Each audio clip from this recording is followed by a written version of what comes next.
And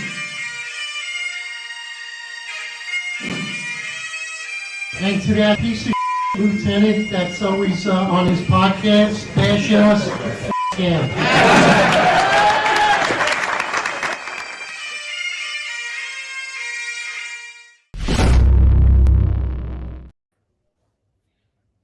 All right, everybody. Eric Dim, your most complaint cop, NYPD. And this is your 265 Police Live series brought to you by the Finest Unfiltered. Along with me is John McCarry, retired lieutenant, founder and co-host of the podcast. And of course, the great Sal Greco, who's been a great friend of the podcast, who's been at the forefront fighting hypocrisy. Sal, how you doing, my brother?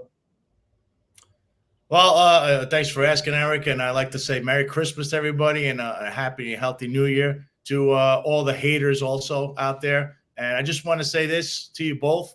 I think you've done a phenomenal job. You've done so well that you have received hatred from inside the police department harassing you, which was ridiculous because in our heyday, remember, we weren't even allowed on social media. So I don't know what these guys are thinking. They're committing federal crimes to boot.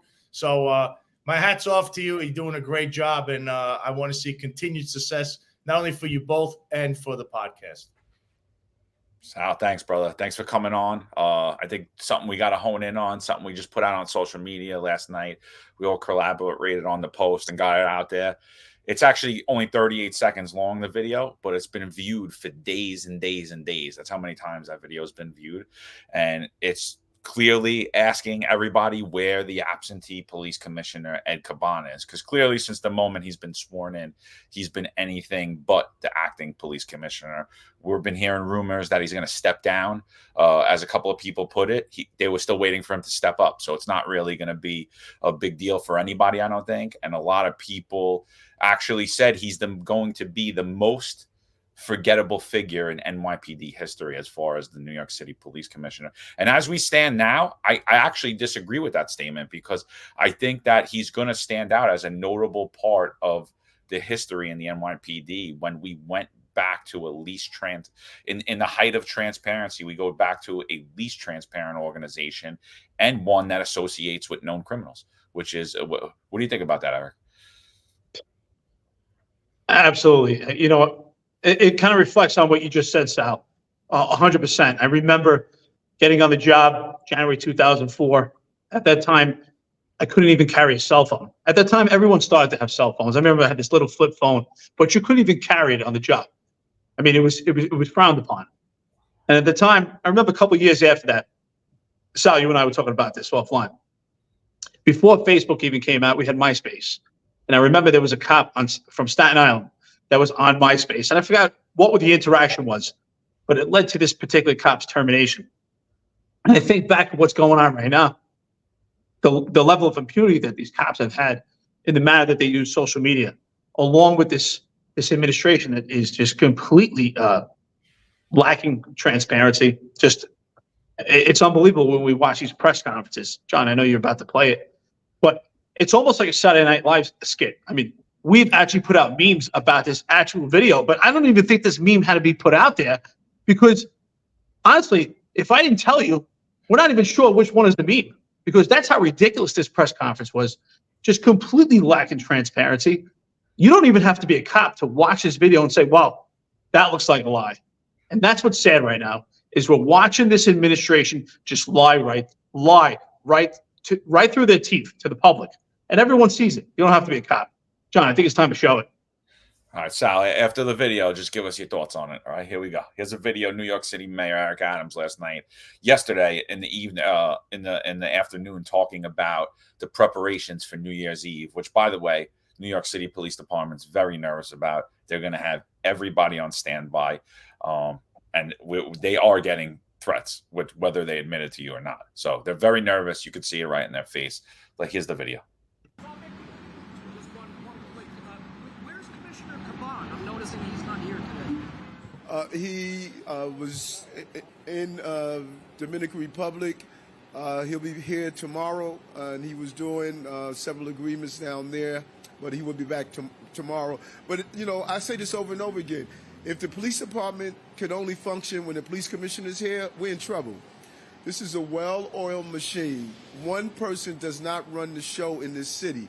And this city and the police department functions. Everyone knows their roles. Everyone knows their responsibility. Right now, we have the first deputy commissioner that's in charge, and we have an amazing apparatus in place. This is a professional department. You don't need one person to make sure that things are run smoothly. And we look forward to having Commissioner Caban back tomorrow. Anything else? This will be our last question. Yeah. That's unbelievable. A couple of things before I'd say what they should have asked. Number one, he states the first deputy commissioner is in charge. Actually, no, Eric, the chief of department is in charge because it's always the highest ranking uniform person on the scene, which is unfortunately Jeffrey Madry, who I believe is retiring. He's there. He's in charge. You don't need, if Caban's not there, he would be in charge. First deputy commissioner is an administrative position. They really have no say. So if you're on the radio, as you know, if you hear anyone on the radio says deputy commissioner, whoever's the highest ranking uniform member of the service is in charge on that radio. That's first of all. Second of all, the agreements he's talking about, what is that? Is that a foreign nation that the police department is doing business with? That is bizarre, even stating that. And the other thing I'm saying is anybody check Consofrito? Because we all know Eddie Caban's brother owns it. I mean, I'm sure he's been there, not putting the pictures out there for obvious reasons, but has he been there? Is he over there hanging out? And John and Eric, the media, the big media, we'll call it, mainstream media, they've messed up and they've dropped the ball here because they should have actually asked Mr. Mayor. Ed Caban has been the missing in action police commissioner. He's out of town, Eddie Caban, all the time. But your police officers, your police commissioner, all these high-ranking people in the NYPD are constantly pictured with Jimmy Rodriguez, who's a known mob associate, who is the co-owner, apparently, of Consofrito, who's also the liquor license belongs to Eddie Caban's brother, a former police lieutenant. What the hell are all these people doing in a place that has all kinds of allegations and should, as a formality, be on an unlawful location list? And Eric, you yourself have been pictured there. What is going on there? And Letitia James. That's what I would ask if I was in the media, John and Eric. I mean, when I look at that press conference right there, first of all, I see complete sheer incompetence. I see a bunch of guys standing up there that are not dedicated themselves to public safety or that event. They look totally uncomfortable. They're afraid of questions. And you have the New York City, the police department's deputy commissioner of public information literally waving off a question from the media, and he shows his anger. So what's going to happen to that reporter? Is he going to be allowed back at press conferences? Do the media feel comfortable to actually ask questions? Does the NYPD believe in the First Amendment and transparency? I don't believe they do. I believe at this point, this is the least transparent administration we've ever had, not only in New York City mayor's office, but in the New York City Police Department. And the response to that question was later clarified in the Daily News. If you read the article, I think Chris Sommerfeld wrote the article. It says that they reached out to find out what are those several agreements, and the police department pulled back on it after not describing what those agreements were. And they actually said, "Oh no, he's just on vacation." So that's a problem right there. If it wasn't a big deal that the police commissioner is on vacation, because I do believe that everyone's entitled to vacation. I don't believe during the height of enforcement times, because, like us, we would be working New Year's, 4th of July, any of these high, heavy time enforcement commands, we would be there, especially if we were the police commissioner. If we were the lowest rank all the way up to the highest, we would be working during that time. But especially the police commissioner should be there. And if it wasn't a big deal, why did New York City mayor have to lie about it? Why? And you see the look of sheer terror in all their faces. And that raises my eyebrows significantly. Are they prepared to handle what New Year's Eve this year? Well, absolutely. I'm so glad you said that. That's why this looks like a Saturday Night Live skit.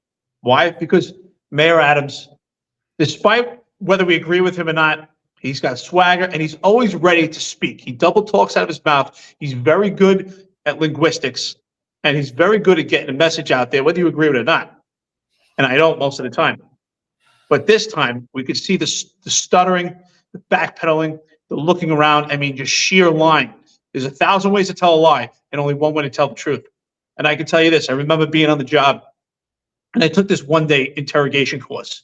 And I remember what I learned from detectives, some great detectives who did some amazing homicide courses. And they always said that when the most simplistic questions are asked, if there's a question that's overly answered, it's a diversion.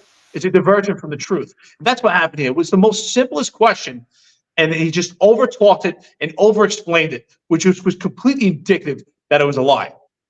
So everyone, for the most part, I just want to say, just back up a little bit. For the most part, most of our viewers, they know Sal Greco, they know John and myself. But anyone that's watching this right now that's new to the NYPD and what's going on with Sal Greco, just want to inform the public here. Sal Greco was wrongfully terminated by the police department. He was attacked for his association and friendship with Roger Stone. And what Sal Greco has done is exposed hypocrisy. So Ed Caban, who's the police commissioner to the police department, has been missing in action.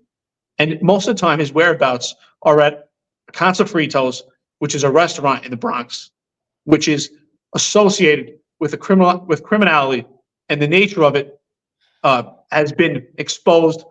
High level of political figures have been hanging around at Casa Fritos, and yet no one in the police department has been disciplined. There has been no one terminated. And the only one that was terminated was Sal Greco. So Sal Greco has brought this hypocrisy at the front. That's why it's so important that we highlight.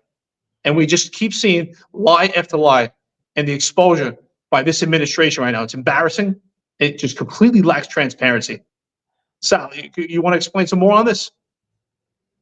Yeah, so I mean, obviously I was terminated because I'm friends with Roger Stone, which is even crazy saying that when, we all know that there's at least 3 administrations that are pictured with Jimmy Rodriguez. That would be Dermot Shea, Keishant Sewell, and Eddie Caban. And Eddie Caban is might be a lifelong friend of this guy, because apparently, I mean, there's tons of social media pictures and videos of him hanging out with this guy. And as you know, Jimmy Rodriguez is a guy has a shady history at best between the original restaurant he owned, Jimmy's Cafe in the Bronx, that had shootings, unsolved murders, drug deals, whatever was going on there. It continued in every other place he's had up until this point at Consofrito. And listen, with that kind of a history, he can't even have a liquor license, which is why the brother of Eddie Caban has the liquor license there. I don't know if people actually can, wrap their brain around what could possibly be going on there. I don't want to speculate, but coming from a law enforcement background, just the perception of this is, it really needs a second look, a really good second look. It may not be even from the police department. It might be from another entity higher up, because what is Letitia James, who's the Attorney General of New York, what is she doing hanging around Jimmy Rodriguez and Consofrito? Because there's all kinds of allegations there. The Bronx District Attorney, Darcel Clark, she goes there. She's pictured there. She's pictured there when Letitia James is there. Eric Adams, the swagger man with no plan, he loves being there. I think he left his swagger shoes on a dance floor and hasn't picked them up since the FBI felt him up when they pulled him over in New York. Carl Hasty, he's the assembly leader. He's pictured there. He's had like 3 birthday fundraisers in 4 weeks there. I've only heard of 1 birthday for one person, right? So this is what's going on there. And with this guy's checkered past, this place should automatically have been an unlawful location. But with all these associations going on, and Letitia James, who's on a Get Donald Trump campaign, that's how she got elected, there needs to be some kind of scrutiny and investigation, clearly. Not on her, on why does Caban, what's his association with this guy? And and it's the police department. I mean, it's all high-ranking people, Eric. High-ranking people are constantly pictured at this place. And it would remind you of a scene of Gotham City, where you have that bar in Gotham City where all the felons and the lawyers and the prosecutors and all the cops hang out in this place. And They mentioned in the show where the guy goes, I could just shoot somebody right here, right in front of everyone, and nobody would care. I mean, that's the perception of what you're seeing there. And we wonder if perception is reality.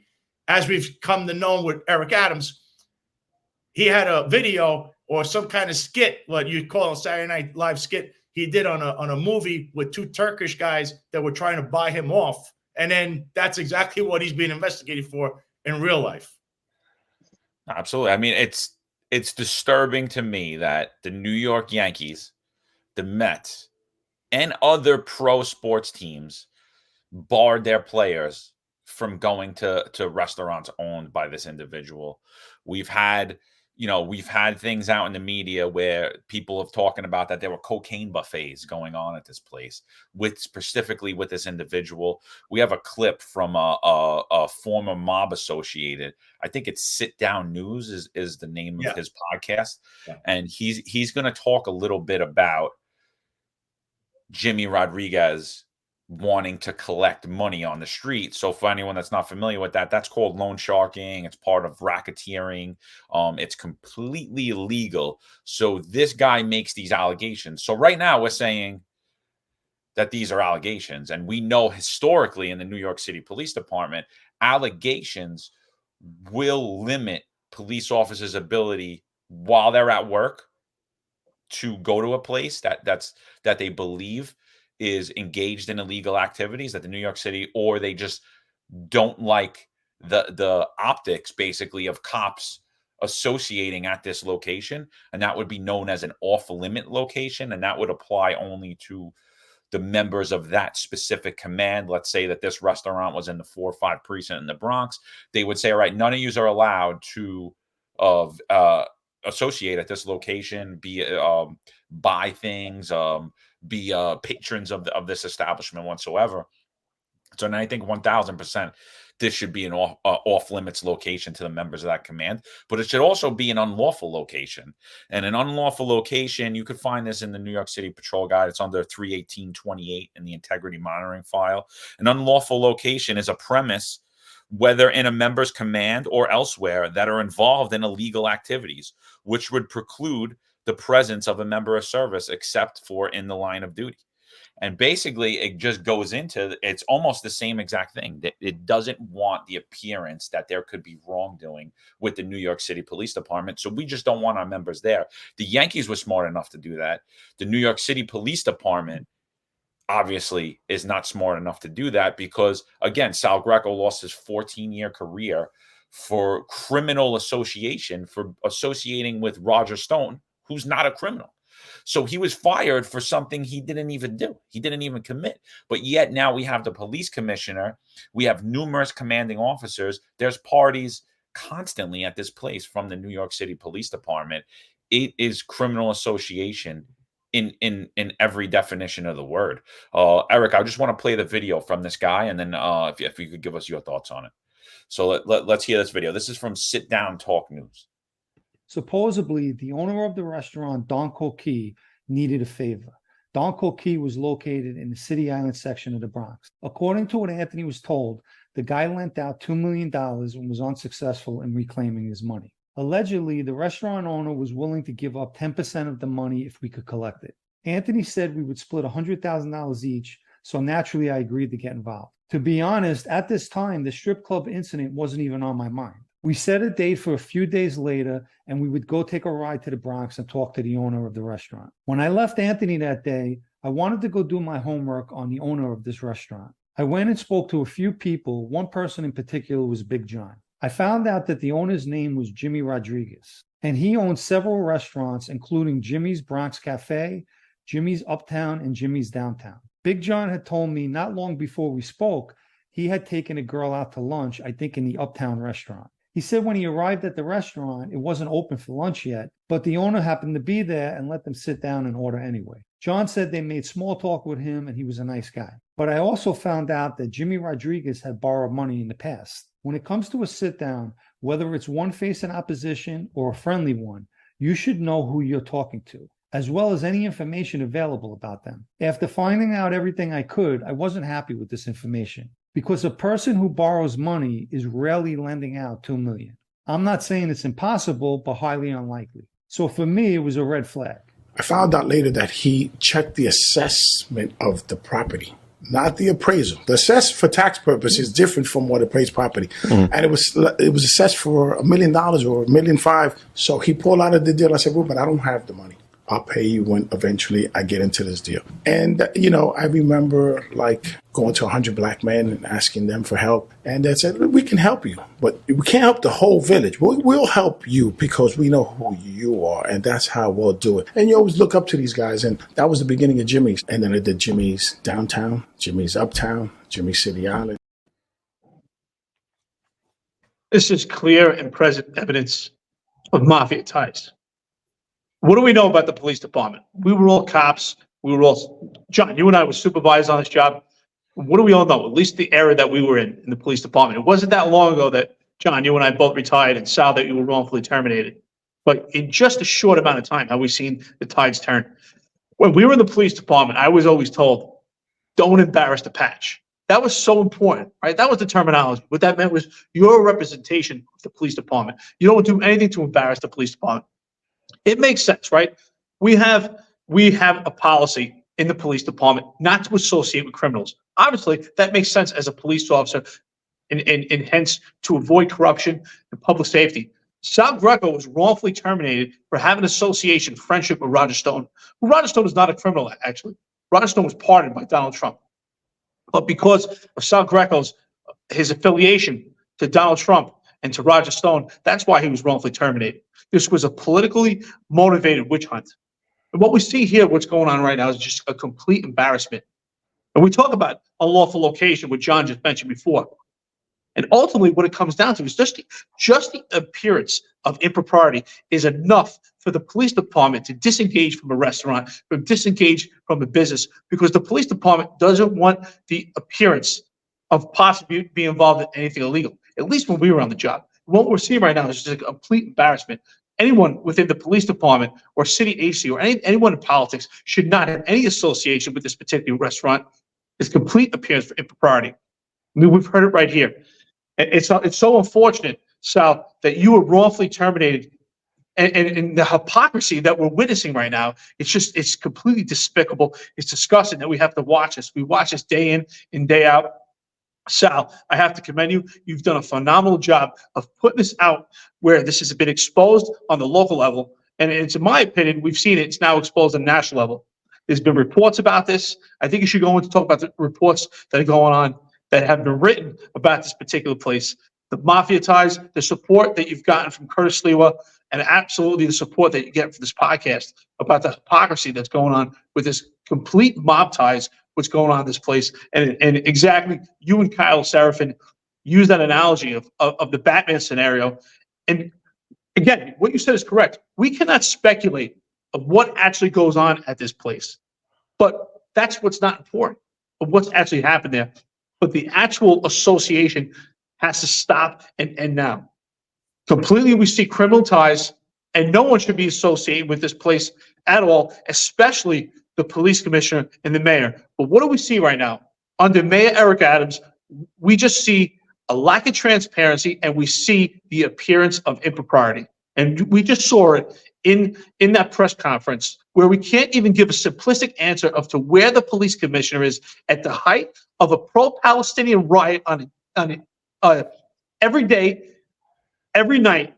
We've seen this since October 7th, where the police commissioner should be here at the forefront. Yes, we all have families, but right now this is a pinnacle time. We have a mass exodus, shorthanded. We're about to hit New Year's Eve. The police commissioner should be here. The most simplistic answer, and the mayor can't answer it. The entire dais looks completely uncomfortable. There are so many lies that have to be peeled back here, and just the curtain has to be pulled back. Sal, I want to thank you. I just want to know, what are your thoughts on being wrongfully terminated and watching someone talk about the exposure of mob ties, and you see day in and day out, and the reports that have been written about this, and yet they just keep doubling down and they keep flaunting this, and it almost looks like they're rubbing it in your face. Yeah, I think social media is it's basically the nail in the coffin for the job and for people in general. Without social media, I wouldn't even have a strong case like I do now, because all this evidence is publicly out there, and it's put out by the likes of a Jimmy Rodriguez and others, especially those in the police department themselves. So, the article was written. It's on joehoft.com. It's written by Joe Hoft, who is co-owner of the Gateway Pundit, another great publication. And Joe Hoft took a deep dive into this. It's a 3-part thing so far, and three articles, and it focuses on the relationship of Jimmy Rodriguez with Letitia James. Why is Letitia James pictured there as a chief law enforcement officer in the state of New York? That is alarming, because we don't know why she would be hanging around a person like this that has mob ties, including Darcel Clark, Eddie Caban, Eric Adams, Carl Hasty, the NYPD, and everybody else that hangs around there. It also mentioned how Jimmy, he has other problems he's had in the past. There was 14 people that were picked up out of Jimmy's Cafe for a drug deal. They were in a gang. As I said, there was this unresolved murder that happened there that's still out in the open there in the Bronx from Jimmy's Cafe. There's also the allegations from the mob associate that proved that he's attached to the Genovese crime family, I believe it is, because the guy he mentioned, Jimmy Petroselli, who was supposed to go to a meeting with that gentleman and somebody else, and he had called him down, and he was going to pay him 10% of the $2 million he owed him. But this guy later on in that interview was saying how that was a rub out. He was going to whack him. That's what it was going to happen there. So Jimmy is intricately involved in criminality. And I know that people, he might want to put out a persona online per se that he's such a great guy, but by all definitions, I've had numerous people come out of woodwork, and we don't know, if they're telling the truth or not, but they don't have nice things to say about him. And from his shady background, this is somebody who's a clear cutout of why the police department would have that rule in place. You cannot wrongfully and knowingly associate with someone who's reasonably believed to have engaged in or likely to have engaged in criminal activity. I've wanted to say in commission of a crime or in furtherance of a crime. But that rule is written for you to not be associated with a Jimmy Rodriguez type, not Roger Stone. The NYPD and people like Sergeant Orenstein and his corrupt Fugazi subpoenas, writing narcotics, all these crazy things he's done, because he'll do anything to get his man, as we've known, as he purged himself in a previous trial. But guys like him, that rule is written to stop criminal associations with people like this. Someone who's involved in drugs, someone who's been involved in mafia activity, gangster stuff. This is not who the police department is supposed to be hanging around. Roger Stone is a political figure. You guys in the NYPD, especially Mr. Orenstein, try to pass off Roger Stone for Jimmy Rodriguez. But now you got caught, because the reality is the truth always comes out to light. Roger Stone, who you in the media, mainstream media, made an assortment of allegations against. And you can say what you want about Roger Stone, but there's one thing you could say criminally. Roger Stone did nothing wrong. We were never at the Capitol. We had nothing to do with any events that happened at the Capitol. And all the police department was saying for so long was, do you have to be guilty of this because you just happen to be in D.C. in a hotel room? Okay, that was the allegation. Okay, that I was going to overthrow the government or some crazy thing with no evidence. And I went home. It was crazy to even make those allegations. Meanwhile, while this is going on during, before, and after my termination, the entire upper management of the NYPD, including each police commissioner that's been there during this time, have all associated with Jimmy Rodriguez and have been pictured or in and around Concerfrito, or Concerfrito will come to them. So I don't know how this works. This is going to be a fascinating trial I'm going to have coming up against the NYPD and the city of New York, if they want to make this proceed forward, because this is going to be at the forefront.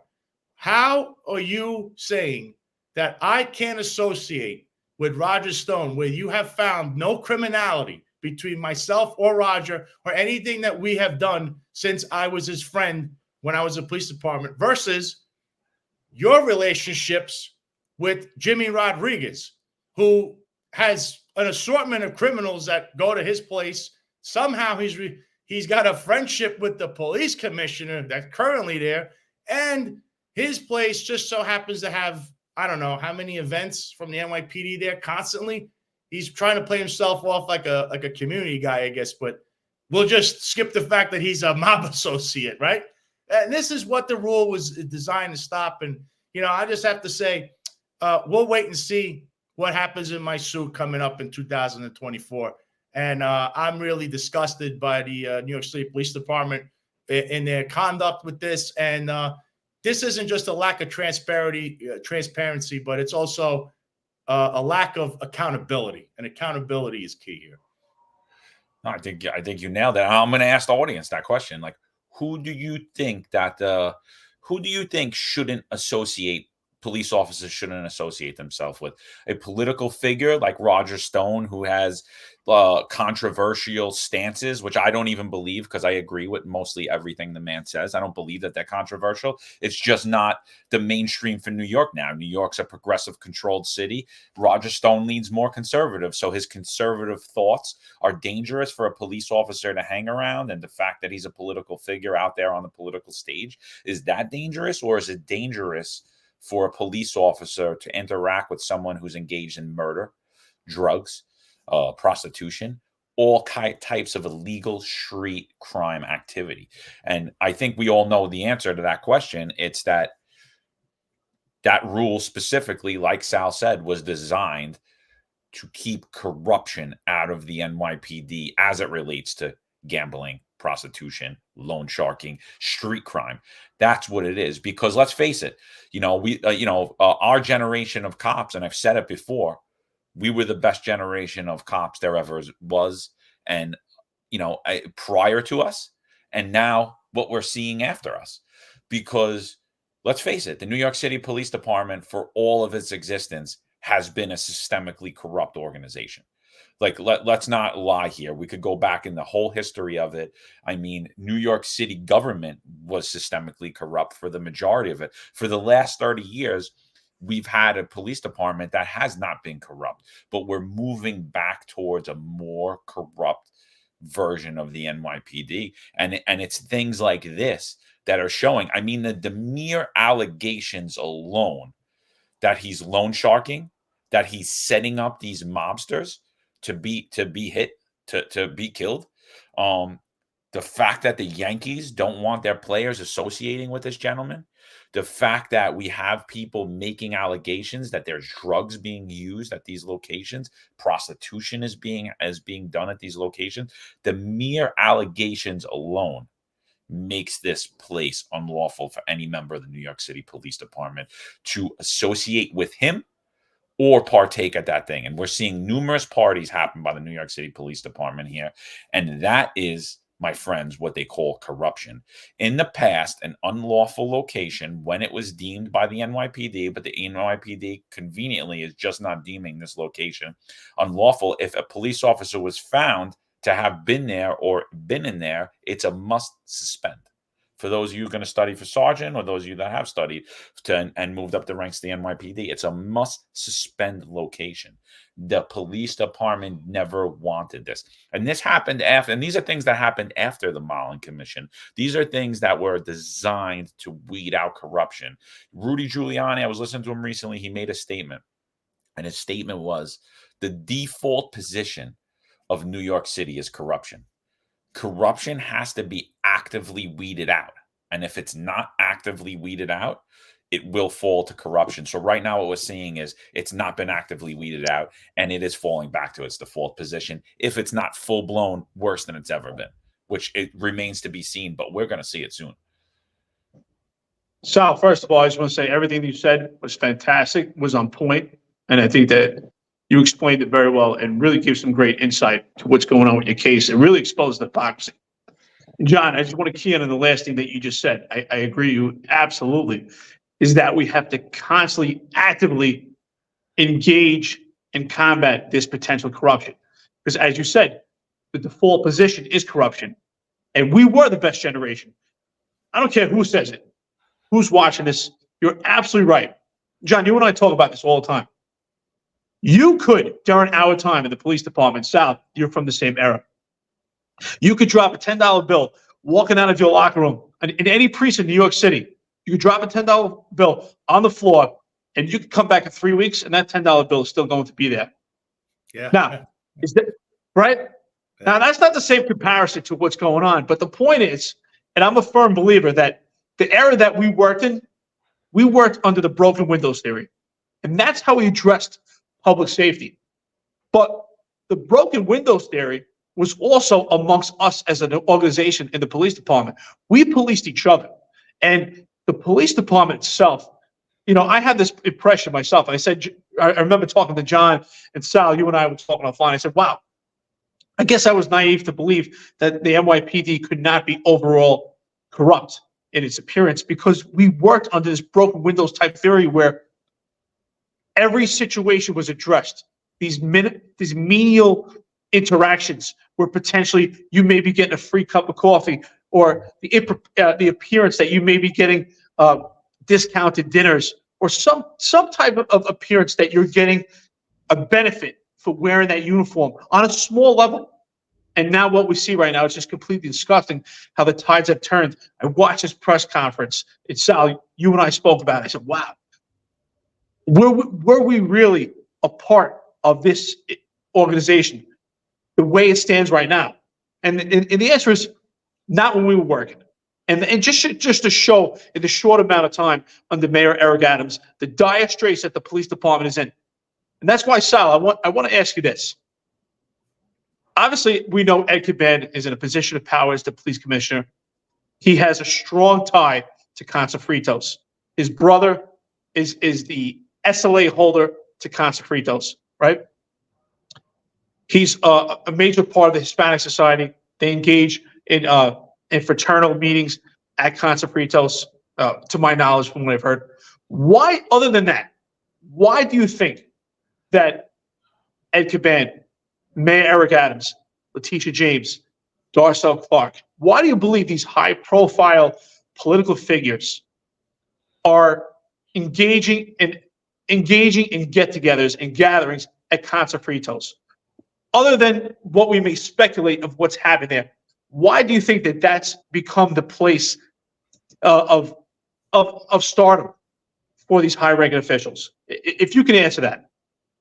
I would speculate, at least, or I mean, it's a speculation, but would make sense that there's some kind of discounted or free meals going on there. There's a lot of freebies. It could be handouts, because remember, these allegations are of there's drug use, underage drinking as well.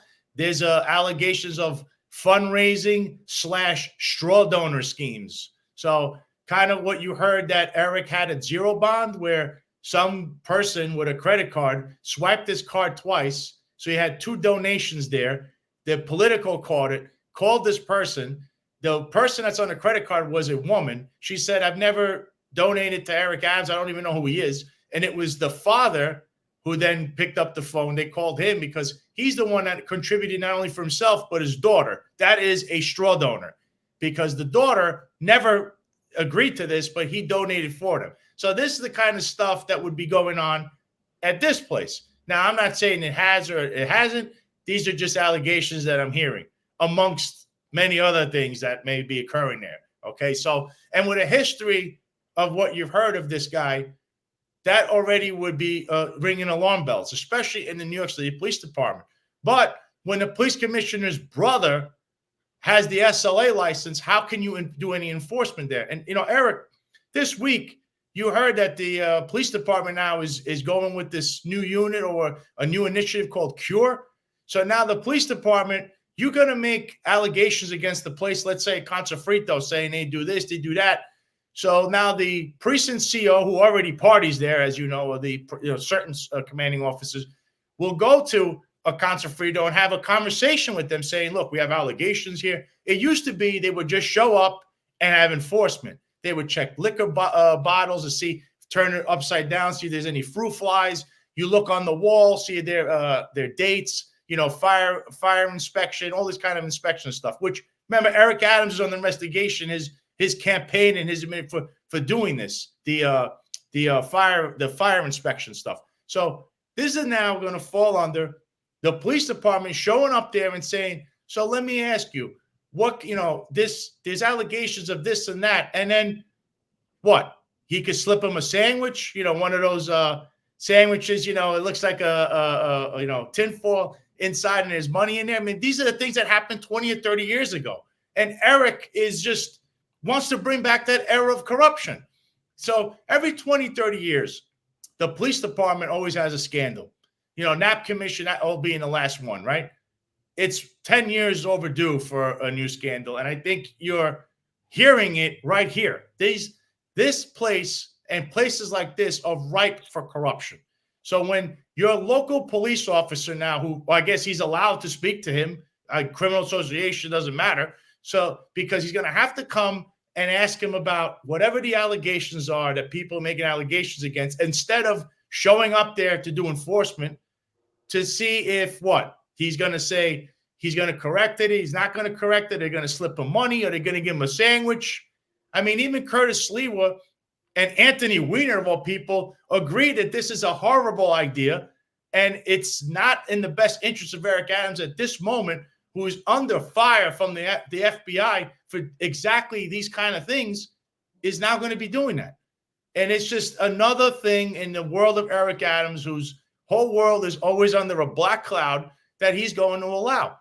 And the police department, this association in general, not because it's me, but just to let people know this, 3 separate administrations have been associating with this guy. He's entrenched in the police department, and you already have heard the video and seen that he's associating with a mob family.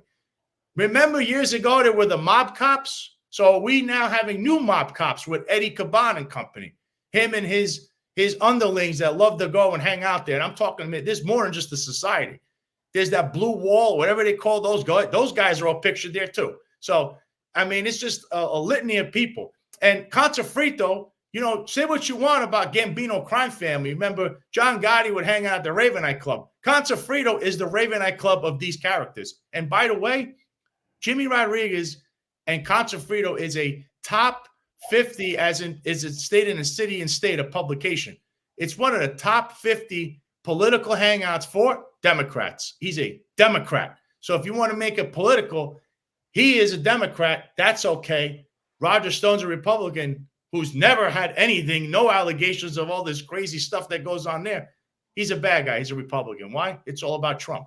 So these are going to be the arguments that are made in a courtroom if it gets to that point. Because I don't know if anybody wants to hear Eddie Caban on the witness stand, or Jimmy Rodriguez or Eric Adams, and to hear what they have to say about this, because this is just fascinating. And people need to really home in. I know people, they have a lot of opinions on Roger Stone. You may or may not like him. You may think he's crazy. But I tell you one thing, he's not. He's not the criminal that they're trying to pass off, because, trust me, it's Jimmy and his record, who, by the way, he's a self-admitted criminal. He is the guy that you, as a police officer, should not be hanging around. That's what that rule was designed to be. And I don't sound like I'm ranting here, but it's just, when is someone in the media like, I don't know, Fox or New York Daily News or New York Post or New York One, somebody other than Curtis Sliwa on WABC going to call this out and actually put a microphone in Eric Adams' face and say, hey, Eric, what is your police department doing associating with Jimmy Rodriguez and Contrafrito? And by the way, you're pictured there. Why are you all there? I mean, do you understand that litany of allegations here? And there's no innocent, by the way, if they're going to say, I didn't know Jimmy's record, I didn't know this. By the way, the police commissioner cannot say that, because as you know, you guys know, when I know in the NYPD, there are units for the police commissioner that would check on these things, kind of like, we'll say, the president of the United States. The president of the United States does not just show up to a location, it's scouted. So people would scout this. If they don't scout this, then that proves that the NYPD would be wrong in stating that, oh, well, we didn't scout this, because then that goes against protocols, right? You're saying the police commissioner will blindly walk into a place that you're saying this guy has this kind of a record and there's all these kind of allegations there, and there's a federal, I mean, these guys are all in federal problems, all these mob guys that he's involved in. How do you not know this? You can't just say innocently, I don't know, because I wasn't allowed to say I didn't know Roger's record. I couldn't say, well, Roger Stone is my friend. I didn't know that he lied to Congress. They said, no, you got to check him. And by the way, this guy Orenstein said that I was involved in narcotics and then said I wasn't involved in narcotics. So which I wasn't. So that's how the police department rolls, just so people get a good look into this. Because we all say back to blue, but, you know, I'm saying trust but verify. I mean, Sal, honestly, you know, I hear what you're saying about the media, but I'm going to say right now, they're afraid. And I believe they have very reasonable reason to be afraid. Like, there are reasons for the reporters to be afraid to ask these questions. Look, they can't even ask a basic question. You can't even ask, like, hey, where is the police commissioner? You see the retaliation. You think there's not going to be retaliation against that reporter for asking that simple question? The obvious question that everybody in New York City watching that press conference, where's the police commissioner? Where is this guy ever? Where is it when any questions arise in the New York City Police Department? He's nowhere. He's at every promotion ceremony. He's at every party. He's at every heritage celebration, but he's nowhere when it comes to doing actual work. So they're afraid. The media is afraid to ask those questions. Do you think they want to hone in on corruption? Now they're really scared. Now you're talking about mobsters. You're talking about criminals. You're talking about high-ranking officials being involved with these people. They're afraid. That's why they're not asking these questions. And this is exactly what this administration is putting out. Like, you don't ask us the questions. We're going to tell you what questions you're going to ask. That's what I'm getting from all this. You know, I was almost on my deathbed during COVID. I had pneumonia. Felt like I was breathing through a straw. And I was afraid to go get the medicine that I needed to keep myself alive because the medical division wasn't picking up the phone. I was afraid of, I'll get caught out of my house. But at the end of the day, and I'm like sitting there in my car, nervous. I can't even breathe. I'm like, I don't even know if I'm going to pull out of this to get medicine because the medical division won't pick up the phone. So I'm going to go get medicine to and from my house, right to the pharmacy, right back to my house. And I'm afraid of that. But you have cops now and high-ranking officials that are fully well aware of these allegations. They've read these reports. They've seen you on news media. They've seen all of these other people speaking about it. They listen to Curtis Sliwa. And they're going there and taking photos and sharing it on social media. We have fallen very far in the New York City Police Department. And the other thing I want to talk about, and I think it's also an important part of this, is that let's say there are no allegations against that place, which is not the truth because there are thousands of allegations about this place and a million reasons on why cops shouldn't be associated with that place. But let's just play pretend and say there are no allegations at that place. But the police commissioner's brother owns that place. He owns the liquor license. Do you think that that's a place that the police commissioner and the mayor should be going to, doing events at, sitting on stage? The police department should be going there. Isn't that a huge conflict of interest, just that alone? But now that we have those allegations, I'm just going to ask you, Eric, would you, as a member of the New York City Police Department, frequent or even go one time to a place that you're aware of has such allegations? Absolutely not. This goes back to what we said when you and I got on this job, January 2004. I know you came on later, 6 months after me. At that time, and going towards the end of my retirement, it was the broken windows theory. It was the broken windows theory for our police department, where menial things were addressed. We didn't want any appearance of impropriety. Absolutely not. Absolutely not. If there was the most menial allegation for a restaurant or someone's place of business, I wouldn't step foot. I wouldn't want to be seen there. I wouldn't want my picture being taken. I wouldn't want my license plate to be near that place. Absolutely not. I wouldn't want to have any affiliation. Just anyone browsing or anyone having any intrusion to ask, you know what, Eric Dim, why are you at this place? What are you doing there? Do you know there's a potential allegation? What's going on there? Internal Affairs is looking into it. But I tell you what, this really does expose, and that's why I have such an affinity for your case, Sal Greco, which, you know, I really admire your strength and how you've been fighting and exposing hypocrisy. But the reason why I also have such an affinity for this case is just it shows that the police department has really changed. We've heard terminology that's it's the same patch, but it's a different job. And when we were on the police department, these things were important. We policed each other. We wanted an impervious police department. We didn't want any corruption. we didn't want any appearance of any impropriety. It was so important that patch, it meant more to us. It meant a brotherhood. It meant public safety. It meant that we were noble men, and we've completely lost that. And now it doesn't appear that it's a law enforcement agency. It appears it's a political movement, and it's an extension of the Democratic Party in New York City, and it's used in the manner that Mayor Eric Adams sees fit. And we see it now. It's completely despicable, right? We see on a nightly basis, we see these pro-Palestinian riots, which are really, AKA BLM, whichever is the flavor for that night. Anything George Soros funded, post George Floyd. I say it all the time. I think the Democratic Party is seeking out their next George Floyd. And we don't hear Mayor Eric Adams take a hard stance and say, we're going to arrest these rioters. And he actually said that, right, he was in agreement with the settlement. And what John and I have exposed with the settlement when it comes to protest about these red light offenses, green light offenses, that you need specific authorization. And we're so soft-handed with these riots that are impeding on the lives of New Yorkers. We're about to head into 2024 and the city's upside down. But what does Mayor Eric Adams get tough on? Right now he has a migrant crisis, and that's the part that's affecting him. It's affecting his career. It's not about public safety. It's not about people in New York City. He said that he's going to take a hard stance and arrest the bus drivers that transport these migrants. So again, right, it goes down to, this is a political movement. It's not a law enforcement agency. It's used exactly in the manner that he wants. And that's why, John, I agree with you. Absolutely. That's such a great statement that you're saying. These reporters, the media, they're in fear right now. They're in fear because the questions that were asked to Mayor Bill de Blasio, his predecessor, were far more harsh than Mayor Eric Adams has faced. And that's why I said to you guys earlier, right? If Mayor Bill de Blasio had given the same response that his police commissioner was in Dominican Republic making agreements, the next question would be, what are those agreements? And I think the media in this particular case was extremely light-handed, and they didn't go any further. John, you said it, because of fear. Sal, what are your thoughts? Yeah, I think they're in fear of.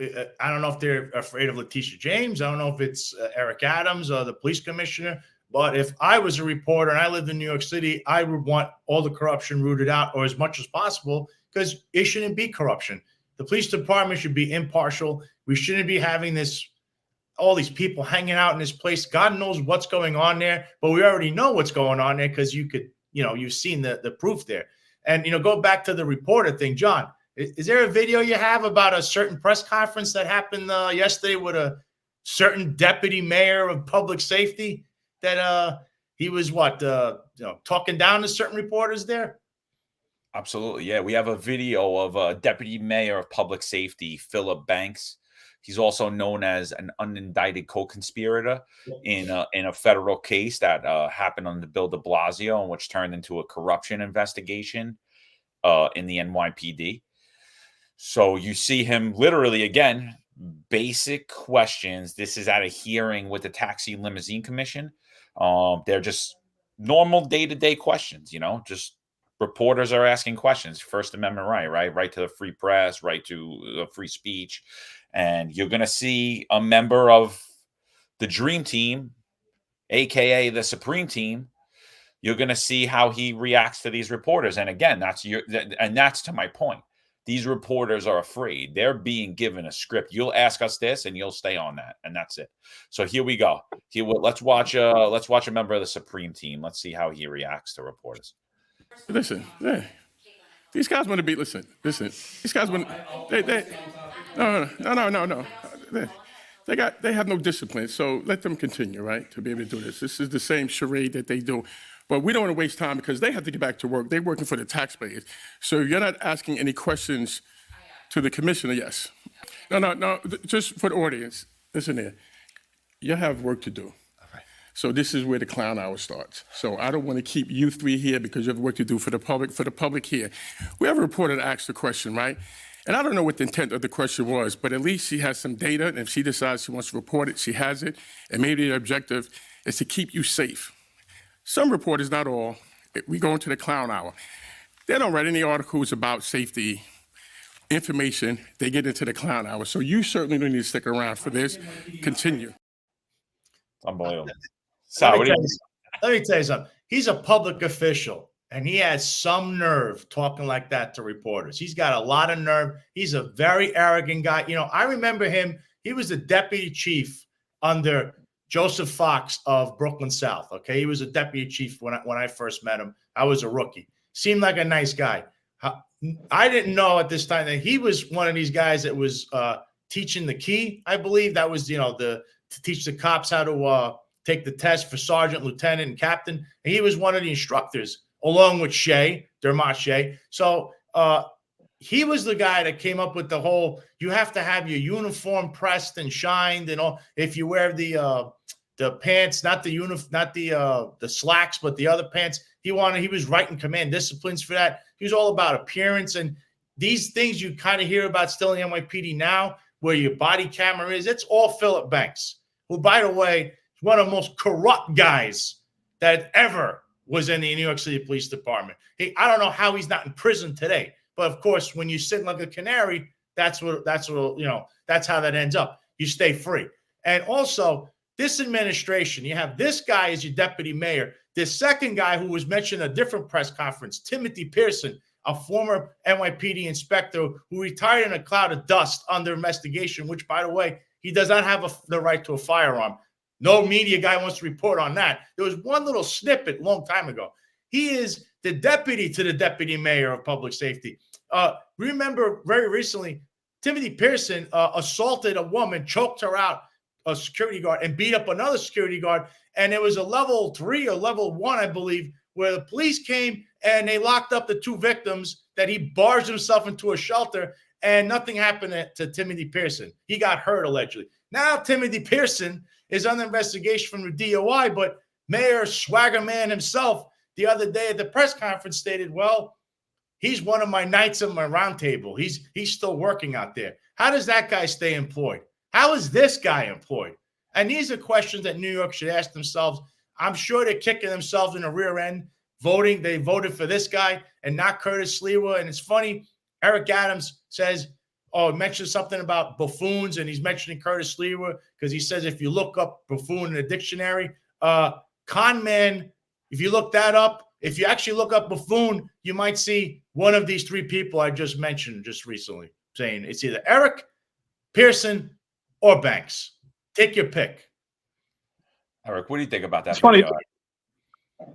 It's funny that you say that, right? Because I was thinking to myself, could you imagine? I was going to say this before you said the name. Could you imagine that Curtis Sliwa was in that position and he gave the same response, that this is clown hour and that we don't know what the intentions of these questions are? You don't have to know what the intentions are. It's your job to be transparent and to funnel these questions and answer them appropriately to give the public the information that they want and what they need so that they don't have just the perception of what's going on with public safety, so that they actually have the reality. And that's why John and I, with this podcast, have been so critical of the weak appointed management of the NYPD, because they're watching this. And they're talking at home exactly what we're saying right now. They're saying this at home with their families. John, you've said it before. I've said it. We talk about this all the time. They're saying this with their families right now. But at work, they're putting their heads down because it's about self-preservation, and they're self-serving, weak appointed management, and they only care about themselves. And we know it, right? They allowed the illegal vaccine mandate. They allowed Eric Dim to retire because of an overzealous CCRB. They allowed Sal Greco to be attacked and wrongfully terminated for his association with Roger Stone. And yet they're watching this they're watching this happen right now, and they're just watching this go by. And that's why I said this before when we talked about this, and we decided that we're going to do this podcast and again expose the further hypocrisy that Sal Greco has faced in the end of his career and now in his fight for justice. We talked about this, right? And that's why this podcast, and Sal, you in your fight for justice, why we have been such a threat to the police department. Because the police department does not have any leverage on John McCary, on Eric Dim, or Sal Greco. They don't have any dirt on us. We never took any favors. We weren't doing our job, and we didn't have our careers in the police department, and we weren't self-serving, trying to get things just to benefit our own careers. We were actually out there for the better good of the people. We were we were raising families. We were out there with the betterment of public safety, but it wasn't about ourselves. And that's why we're such a threat with this podcast about telling the truth, because they don't have leverage on us. And we don't owe anyone favors. So Joe Fox, who's been retired, he's now a designee on the CCRB board. He's blocked me on Twitter. I've been nothing but professional. Gave him an opportunity to come on this podcast and talk about how he has an opportunity he's in a position right now where he could fight for cops. But he doesn't say a word. And everyone says he's a nice guy. But is he a good guy? Probably not. He probably owes some people favors. And all these people that stand around Mayor Eric Adams and watch him lie through their teeth, they don't say a word. Because Tariq Shepard, he owes them favors because they bumped him up 7 ranks. Kaz, he can't say a word. He was bumped up 7 ranks. Sean Shell, he can't say a word because he shot someone as an accidental discharge. He shouldn't even be in the position that he's in.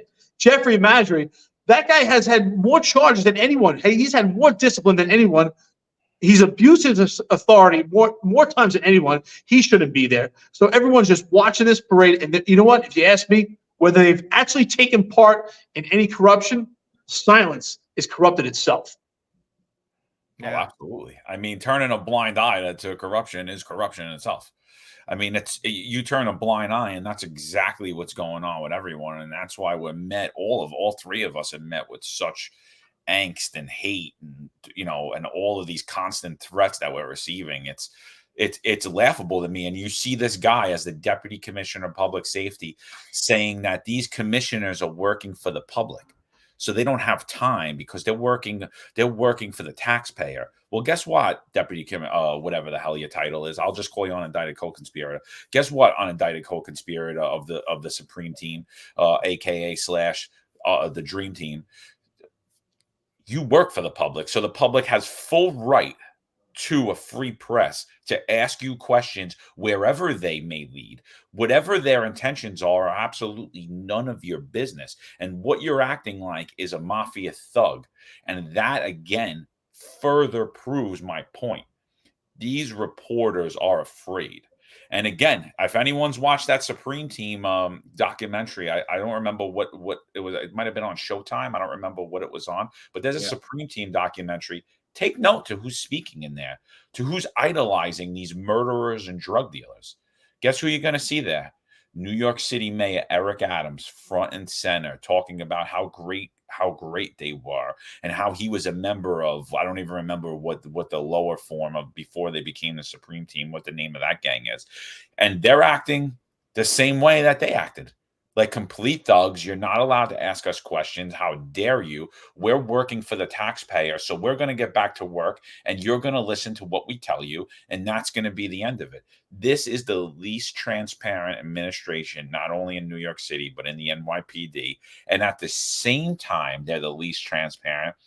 They're making for the everyday cop who's out there just going to work, doing their job. They're making their entire lives the most transparent it's ever been. You're on body camera. I started to say at one point, does the public need to know where my children go to school? Will that improve public safety? Is that the next New York City Council bill that's going to come out? They have to list where my children go to school, and that'll improve public safety as well. And that's what's going on. These guys are acting with impunity while certain members of the New York City Party Department are completely can do whatever they want and say and do whatever they want, and they act with complete impunity. They don't have to follow that guide, but the men and women that go out on that street every day and do an impossible job are being held to an impossible standard. In my opinion, they should all be fired. We should start over again. This needs to be looked at heavily. This is corruption like I've never seen it, and I never thought I would see it. But unfortunately it is, and it's in a very short time. New York City Mayor Eric Adams being the mayor of this city, and I think Sal Greco said it, and I'm going to agree with him. Making him the mayor, every person he appointed in any capacity whatsoever, you could take it and put it on all of them. It's like putting a silk hat on a pig. That's how I would describe it. Yep. And I'm going to say this because we were just talking about the Supreme Team. Actually, go online and look, because Corey Pegues was an inspector that somehow was in the gang, didn't get locked up because he wasn't there the day they raided the gang. And then in another documentary, Timothy Pearson's on there talking very highly of the Supreme Team and Corey, another Eric Adams, the three guys that keep the three wise men there. Look at who they're idolizing. That's what you need to know about these guys. But you go back to a little bit, I seen a little bit this online harassment of these people. I you know this. I haven't said this publicly, but Rich Caban, Eddie Caban's brother, actually tried to stalk my Instagram stories. He was watching him. I blocked this guy. I mean, I don't play these little games. I don't know, I don't know where these guys come from, but he was stalking my page, and we all know how they're stalking you and what they've said about you. And I don't know exactly what dream team or whatever these guys call themselves, whatever nickname it is. But let me explain something to you for these idiot cops that are doing this and are on the job. You laugh at John and Eric. And John and Eric are the ones that are actually trying to reform things for you that are still on the job, because we've already been through that. You guys are going through it, okay? You don't understand what Eric is doing. So he's talking about Joe Fox, who I remember him. He was a nice guy. I heard some stories about him behind the scenes. I'm not going to, go into it, but there's some things that he was doing to cops, and he wasn't the greatest boss per se, okay? So, but Joe Fox, now he's been retired a few years, and you guys want to laugh that John and Eric are obsessed with the job. Joe Fox the other day went to pin some shield on some cop. He's at every ceremony. I mean, guy, are you retired or are you still a chief? Because you're at every NYPD function, every ceremony. You're putting badges on people. Joe, maybe it's time to, fade into the limelight. I mean, if I'm one of those cops that keeps coming after you two, that's one of the first glaring things I see, but they won't do that because they want to go after you because they're being told to do that from certain people. And hopefully that'll come out in a future court case. And that's as much as I'm going to say. Look, I don't have any angst or anything against Joe Fox. It's your freedom to go to these things. I'm just saying the cops that keep trying to say bad things about John and Eric, that they're obsessed with the job and this and all these other things. Actually, Joe Fox might have an obsession with the job because he's still doing things as he was still a chief, but he retired many, many, many years ago. So you guys don't criticize that, but come after Eric and John. Why? Because they're criticizing your boss? Because you like doing those car pursuits that, with an 8 million people population in New York City, running around chasing people for, I don't know, the guy didn't pull over for me, and then having a major car wreck and maybe fatalities is not a good thing. I don't know. I'm just ranting here, but I see that as a problem. And for those cops that keep doing that, and you think stalking, just trust me, doing things online is actually a federal crime, as Kyle Serafin, a former FBI agent, stated. So be very careful what you do. It's one thing to be criticizing people. It's another thing if you want to say what you want, as long as you're not saying you want to do something crazy or criminal. But to do harassment online is actually a federal crime. Be very careful who and what you're doing, because everyone is watching. That's all I'm going to say. I'm glad you said this. It really highlights, I've been saying this for years in the police department. There's a difference between being a nice guy and being a good guy. And it really made me understand the nomenclature of the mindset of the majority of the police officers. Not everyone. There are some outliers. John, Sal, myself, and many others that have that mindset to understand that it's better to be with someone that's a good guy. Maybe they're not so talkative to you. They're not as emotionally invested, but they're a good guy, someone that you can actually rely on. They're accountable. They're responsible for their actions in comparison to someone who's a nice guy. And that's where these cops fall into this trap, where they're extremely feeble-minded, especially the ones that attacked John and I specifically with this podcast. They've mistaken niceness for goodness. Kaz Daughtry puts their arm around them. John Shell puts their arm around them, gives them all the amenities. Don't worry, kid. I give you the nice uniform. You wear the tan pants. You get the unmarked car. You get the days off you want. You'll be off Christmas. These are nice gestures, yes, but is it coming from a good place? And that's my argument with Joe Fox. Joe Fox, you have an opportunity. You're in a position right now of power where you can actually combat what's going on with the cops and do some real good, not just be nice. And that's what I always heard over the years. Joe Fox continues to be a nice guy. I see the pictures. He takes pictures with cops. He hugs them. He talks about how great they are. But what is he doing to show that he's good and he actually cares? What are the actions? He's on the CCRB board. John and I have been attacked by this administration because Kaz Daughtry Kaz Daughtry looks up to Eric Adams. That's his mentor, and he wants to be just like him. That's why he's using the weight of the police department to attack us, to try to suppress our First Amendment and try to shut down this podcast. And it's not going to happen. You can intimidate the media, but you're not going to intimidate us. And what I can tell you with that is these cops, again, like I said, they mistake niceness for goodness. Joe has an opportunity to be good. We're good. John and I attend these CCRB meetings where we testify and we raise questions to the CCRB to challenge, to show that CCRB is biased towards the police officers, that the police officers not get a fair chance, that's inhibiting their job, it's inhibiting public safety. We testify on a monthly basis. Joe Fox sits there quietly, never says a word. And that's why I say, what do you owe? Do you owe someone a favor? Or is it just self-serving for your own career? You have a pension, you have plenty of money at this point in your life. Here's an opportunity to speak out and actually help the cops, but he's not doing it. John and I have taken attacks from the union, other organizations, terrorist organizations. We have taken attacks and we're still here and we're fighting for good. We're fighting for what's right. And that's what the cops don't understand. They mistake nice for good. And you should want good. I worked with plenty of cops, and John, you could probably agree with this. The same thing, Sal. When you get a new commanding officer in the precinct, and you would get someone that was not smiling, maybe not talkative, and right away the cops would say, he's not a good guy. Or say, well, maybe he's not a nice guy, but maybe he's a good guy. You know, don't fall for that trick when that commanding officer walks to the precinct and he's smiling, he puts his arm around your kid, hey, he's joking with you. But behind closed doors, he's stabbing you right in the back. Which person would you rather surround yourself with? I'd rather surround myself with the person I could trust. Absolutely. I mean, well said, Eric. I mean, that's, I think that's the main reason that we're attacked is, we're talking about actual integrity. There's so many organizations, there's so many people that pin themselves to the good work that the men and the women of the New York City Police Department do every day, right? But they do it when it's convenient, when it's politically convenient, when people die, unfortunately, when people are murdered, unfortunately, they jump on the bandwagon of dead cops. And they talk about honor and they talk about integrity. And then you get a guy like Sal Greco that gets fired for absolutely no reason. And what do? The entire department turns their back on Sal Greco. You get a guy like Daniel Pantaleo who gets fired for no good reason, for doing his job, for doing exactly what he was trained to do, following his training to a T.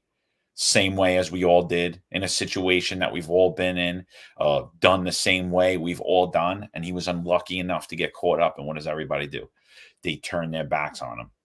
When there's all of this insane policy coming down, me and Eric are the only ones really talking about it. We're the only ones really honing in on the issue. But people come at us, and you don't see guys like Joe Fox talking about any of this stuff. It's all, oh, yeah, and a couple other social media influencers, just ignore everything and be happy and live your life. And, you should do this, and this is health and wellness and blah, blah, blah, blah, blah.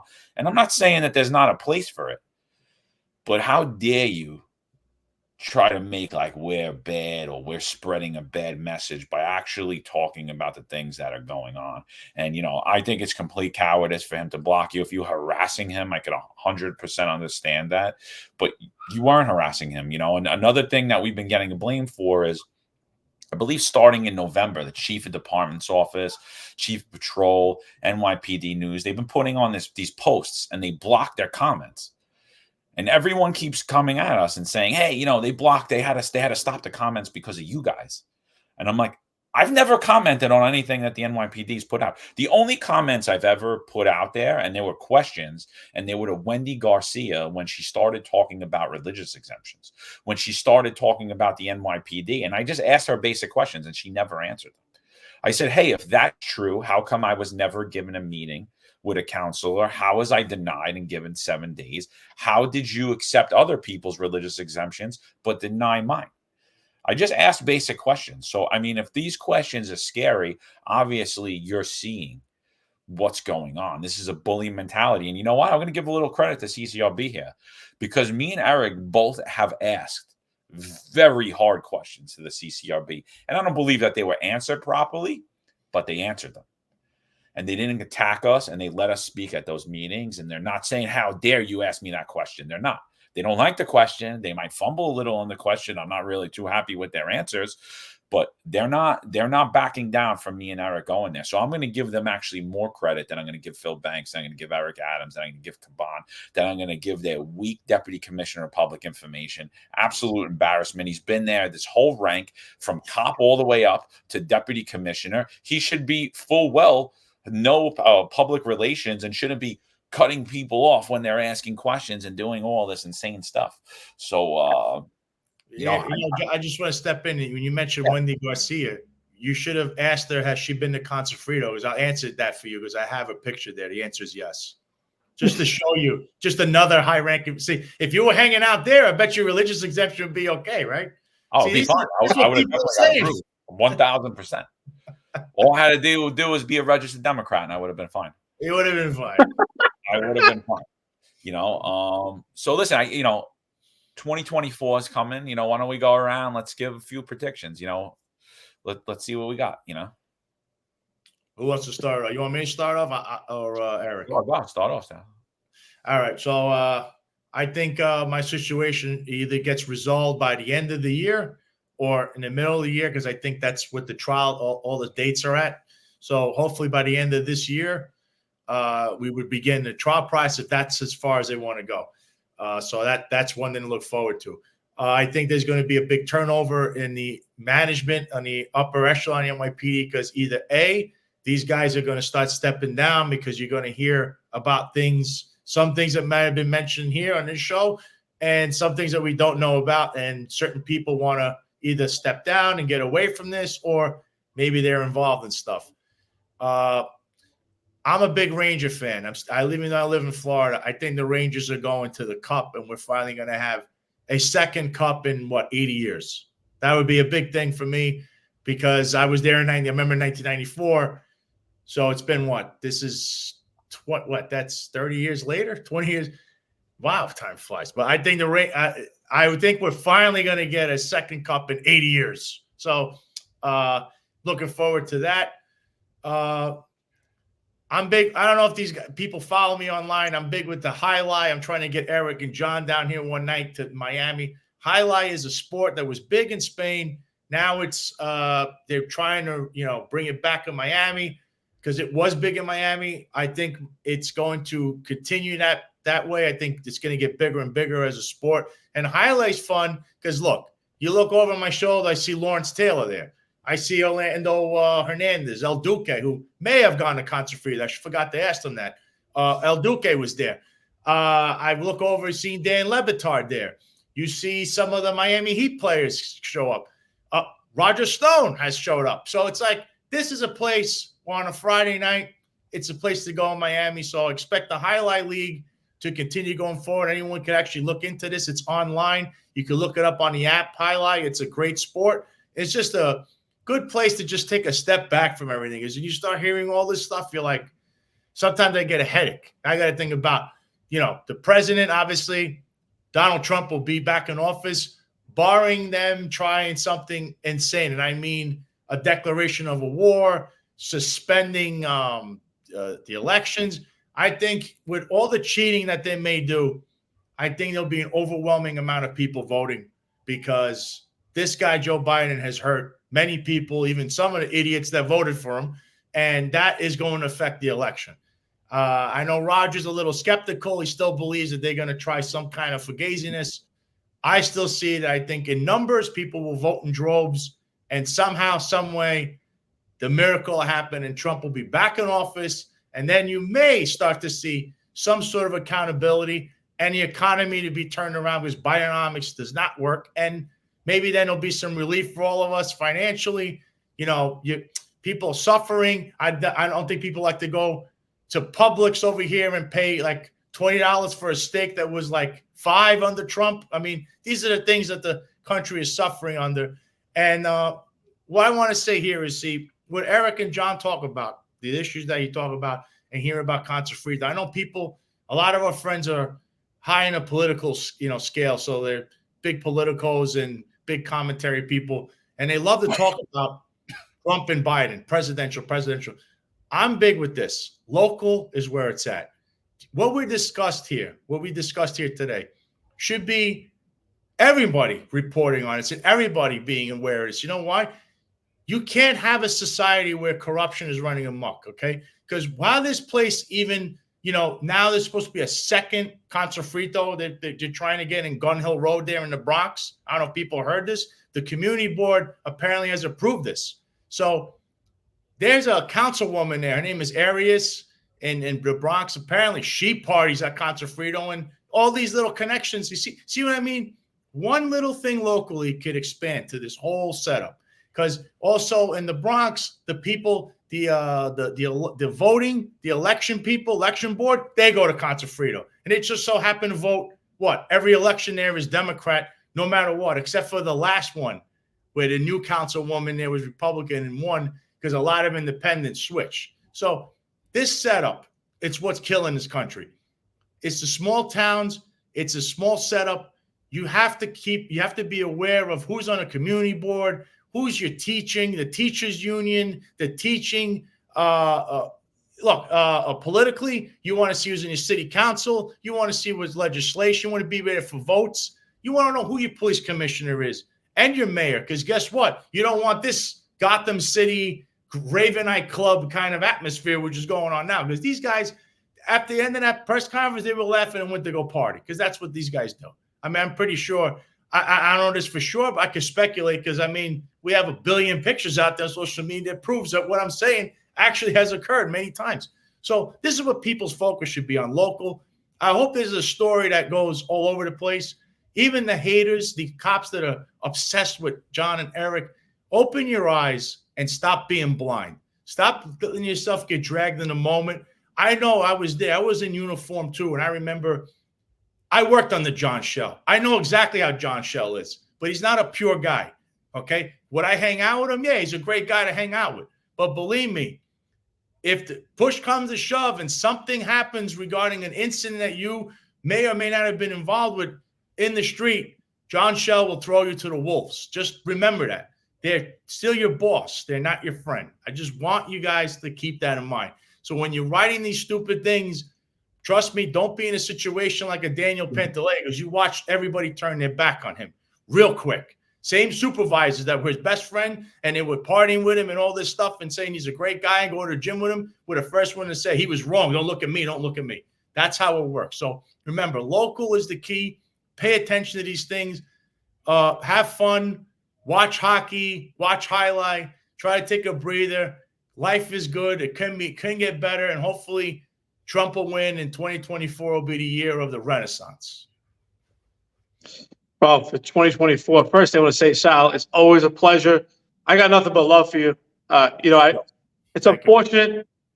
It's unfortunate this is the manner that we met. I mean, I wish I would have met you when you were on the job, but you know what? This is the path for us.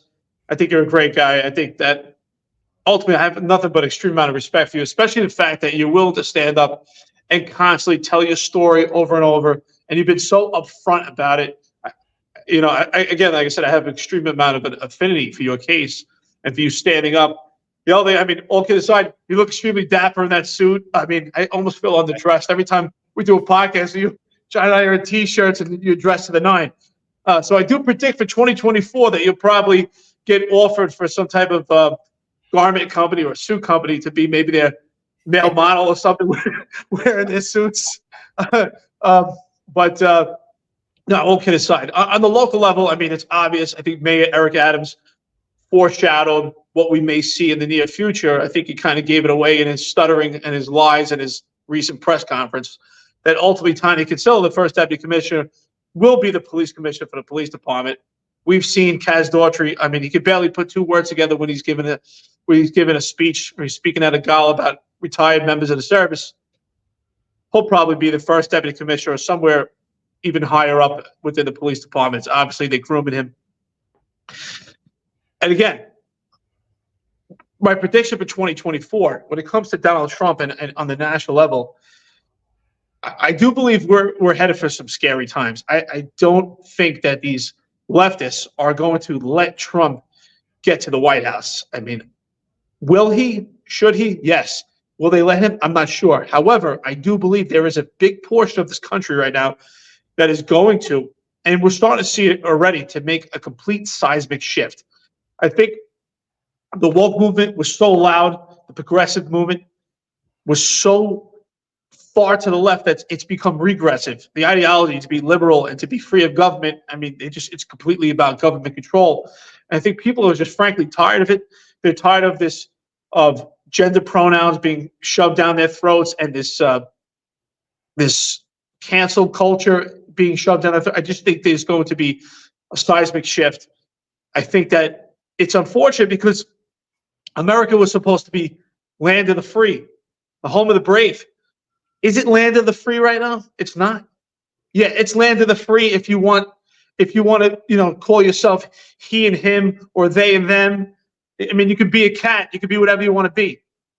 But if you work for the New York City Police Department and you're an 18-year veteran and you're a lieutenant and you do not want to take a vaccine because Mayor Eric Adams says you should to remain employment, then it's not a free country. If you lose your job, that's not a free country. If you get terminated because of your affiliation with Roger Stone and Donald Trump because of your views do not line up with the woke police department and you get terminated, that's not a free country. If you're attacked by an overzealous civilian complaint review board for doing police work, for retrieving illegal firearms and getting violent perpetrators off the street, and you're attacked because you're an alpha white male working in a 99% black and brown demographics, that's not a free country. So that's where I think the people are tired of it. I think for 2024, I do believe that we're going to see a seismic shift. And I see it turning now. John, you and I take part in these Twitter spaces, and we hear people talk. We've met, through social media, different sheriffs throughout the country. And frankly, they're tired of it. And people want to see the Constitution upheld and back to where it belongs. We hear people talking more and more about the Second Amendment. Again, I think people are tired of this talk about climate change. I mean, we see figures like Elon Musk. People are starting to push back. And that's what this podcast is about. And that's what you're about, Sal Greco, is pushing back, telling the truth, and standing your ground. And that's my prediction for 2024 is to see a seismic shift. I do hope Donald Trump can make it to the White House, but I do believe that they're going to do everything in their power with George Soros funded money to impede that and stop him in his tracks. And I do believe we are headed for some scary times. And I think everyone should be mentally prepared and physically prepared. And it's time to bring the masculinity back. And I do think people are tired of it. I do think that this country needs to start going back to their gender roles. I do think it's more of a healthy environment. I see it. I'm here in Asia, and I could see it. It's a more of a difficult environment, and I see that there's no issue when it comes to gender roles because it falls into place for a functioning society. And America's really lost that. We lost that in the Western government, and hopefully we can bring that back. Yeah, 2024, I'm going to predict right now the Adams administration is going to be clouded in a huge corruption scandal. It's going to go over to the NYPD as well. You're going to see a whole shift of leadership in the New York City Police Department. I'm hearing from several sources that Chief Jeffrey Madry is going to be receiving a 3/4 disability pension and may possibly come back in a civilian role. I'm hearing Philip Banks is going to be gone shortly, deputy mayor of public safety, and that might be where we see Chief Jeffrey Madry step in. So obviously you'll see people move up and around. Again, like I said, I think New York City default. I agree with Rudy Giuliani. New York City's default position is corruption, and I believe we're back into our default position. So I think that there needs to be a huge upheaval. However, I remain solely positive for 2024, both on a national and on a personal and on just a local level as well, because I do believe there already is that seismic shift. I believe that you see that media is changing. platforms like this where free thoughts and questions are allowed, and this scary place of a civil debate is happening, I believe there is a seismic shift in this country. I'm not afraid of these leftists. I don't think anybody should be. And you're going to see people are getting sick of what's going on in New York City, where leftists, paid agitators, are being mobilized every night using taxpayer funds, shutting down public transportation hubs. This could only go on for so long. So until you're going to get a massive, and you already see it. You see a massive upheaval of Democrats. You see a lot of people pushing that really don't like Donald Trump, that will be supporting Donald Trump for his presidency, because they're looking to get back to some sort of a middle ground. I think that we will see a Donald Trump presidency again in 2024. I think it's strong. And I listen, I think the world's always a scary place. I don't think that right now is one of the scarier times in history. I mean, we're the softest, weakest generation because we've been the most pampered, and we still are. Even though all of this insanity is going on, I remain solely positive, and and that's not to say that I put my faith solely in the hands of Donald Trump either, because I don't. I put my faith in the hands of God and in the hands of Jesus Christ, my Savior. And regardless of what happens or anything, I will remain solely focused on that. Whatever happens is part of God's plan. God puts people like Eric Adams in high positions so that the world could watch them fall and burn up in a ball of flames, to understand that there is only one authority. Government is not your God. And so whatever happens, whatever may happen, doesn't bother me in the least bit. It's not going to affect the things I say or what I do. And I suspect the same thing for you too as well, right? You're going to stay focused on what you need to do to protect your family and be the people and the men that you want to be. That's why I respect you both so much. Sal, could you just do me a favor? I know that this court case and this horrible action on the part of New York City has cost you everything. Could you just tell the audience where we could support you and how we could help you in your case? Because again, New York City should have folded a long time ago. You should have been reinstated the minute it happened. So could you just tell the audience where we could support you and where we could find you? Yeah, sure. So you go to salgreco.com. You can click the support button if you feel inclined to be generous, and I greatly appreciate it if anybody has in the past or is willing to now in the future. And also salgreco.com. You can go into the store. You want to buy a Sal Greco the Nothing Wrong shirt. Maybe you like one of my mugs. I actually have a shirt in there. You're mentioning something about Fugazis. So if you want a newer shirt, and that'll help out the cause, because as you know, John, and we talked offline, this has been very hard when you're almost, would say, blackballed, because I do have a security license. I can do jobs, but when you go into an interview or you have a resume, when you were terminated, whether you're and then you're also in a pending litigation case, many people will back away from that and just, when this is over, come back, or whatever the case may be. It's very hard to get work after something like this happened. So I've been basically, scrapping together funds, through you guys, through getting support from you guys, and doing some other small little things, some kind of small security work to get by. And it's not easy. And sometimes some of the money I have, I put in to do research so I could come to you and tell you the stuff that I was stating today, some of the stuff I stated today. So salgreco.com, that really will help anyone giving out there. And I remember when I was a cop, I remember these causes too. But, I also would give money to some guys that were suspended or modified. I didn't think that was right either, how some people get treated. And you can follow me, Truth Social, at Head of the Table. On Instagram, The Sal Greco. Same on X, The Sal Greco. Hopefully Richie Caban won't try to stalk me there. I mean, that's funny I even mentioned it. But they already are. Don't worry about it. People stalking me. I don't really care. I don't play these games, but just to tell you, I mean, it's the kind of people you're dealing with. They're very petty. And they revolt into childlike behavior.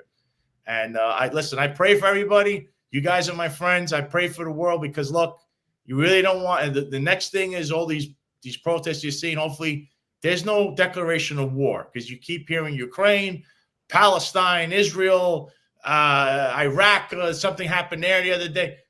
You don't want a war, because that what can be, that's the dagger, because that could change elections, that could change everything, because then you could have to remain in power during a war, kind of like what they did in World War II. So you don't want that. So that's the only thing I pray for peace. Everybody stop fighting. It's all a game. Look through everything. Take the blinders off. Stop thinking about Trump or Biden. Look at your enemy. Your enemy's right in front of you. They love division. Guys like Eric Adams, who tell people that he goes to church, and he said at a church, he actually said, "You're watching an incompetent man run a competent place into a city to live in." That's what he actually said. So just so you know, that he said that to an audience. He loves going to church and acting like a preacher. He's preacher Eric Adams. One minute he's a Farrakhan guy. Next minute he's a Republican. Next minute he was a captain in the NYPD. The next minute he was whatever he said. He was a computer geek. But don't call him, don't say anything negative about him, because then he's going to go on a tangent. Because then he comes up against it, which is what you kind of see with the media today. So I pray for peace. Even hopefully, New York City gets fixed. Maybe he has to step down. He gets indicted. I don't know what's going to happen there. It's all kinds of rumors, but I'm hearing the same things John's hearing. So I think that the NYPD will be having some shift and movement. So, and hopefully that's positive for New York, because I really, even though I no longer live there, I still hope that the people that I know and the past that I remember get saved, because you really don't deserve that. Even though some people there will still vote the wrong way no matter what, because they're brainwashed, I still hope for the best for New York. I don't want to see New York be destroyed, because remember, it's always local. And with that, I say God bless everybody out there. Thank you for supporting me. If you feel inclined to, I really appreciate it. I love you all. Let's bring in 2024 and let's hope for the best. Sal, I couldn't be more proud of you. John, same thing. I'm not a religious guy. I say it all the time. I'm more of a spiritual person, but I do believe in fate. I believe that fate brought us together, 3 alpha males, to actually be representatives of speaking the truth and actually, fighting for the better of the good and good versus evil. I do believe evil does exist. And the only way evil could be combated is with good. And I will say this, I think there's a misunderstanding, especially from the hate groups that we get. But you know what? From the hate groups that we get, I thank you, because we're not in opposition to hate. We actually consider you fans. But what I can say is this: I think people think we have a hatred for the police department and a hatred for New York City. We do not reside in New York City anymore, but we all love New York City. That's why we're trying to expose the truth, because we want a better version. We want the version of New York City that we once knew, because we knew it could go back to that. It was a place we all loved, a place we grew up, a place we're all proud of. I mean, to this day, we're all still proud to say we're from New York City. And same thing with the police department. We all loved our careers. Let's be honest. Sal wouldn't be fighting this hard if he didn't love his career and he didn't love being proud of his name and being part of the police department. We were proud of that patch. John loved his career, and so did I. We loved what we did. We loved serving the public. We loved wearing that uniform. We were proud to be an impervious police department. We policed each other. It was a noble profession. And what we see now is just complete opposition of how and when we served. And we want to see a better version, the version that we once knew, because we know what it can be. And that's, again, it's tough love. We're doing this out of love, not out of hate. And that's what I want to say. Going into 2024, I tell myself that all the time, to turn everything into something positive. Don't show any hate, and do this through love. And that's why we're doing this. So I have nothing but love for you, Sal. Same thing, John. I really appreciate that we take this journey together. And one prediction I will say also for 2024, and this is to my friends with the Tan Pants and Kaz Daughtry of the New York City Police Department and John Schell. New York's Finest Unfiltered podcast is not going away. We will be bigger and better and stronger than we ever were before. And you can take that to the bank. Absolutely. So everybody, 2024, let's get out there. Let's ask some more questions. Let's ask the harder questions, the unapproved questions. And that's what we're going to keep doing. As always, thank you, gentlemen. Thanks, everybody, for watching. 265 Police Live, baby, brought to you by New York's Finest Retired and Unfiltered podcast. We'll be right back at you. There's a handful of retired officers that don't live in the state that have a lot to say about the dream team, as I like to call it. All of a sudden, they retire and have a master plan on how to fight crime. but nothing to contribute when they were here. They want to come back and be part of the dream team. What can I say?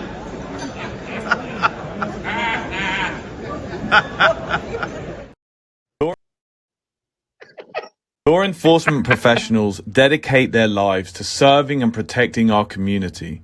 But who's protecting their financial futures? That's where Laidlaw Blue comes in. Our wealth management platform is specifically designed for the law enforcement community.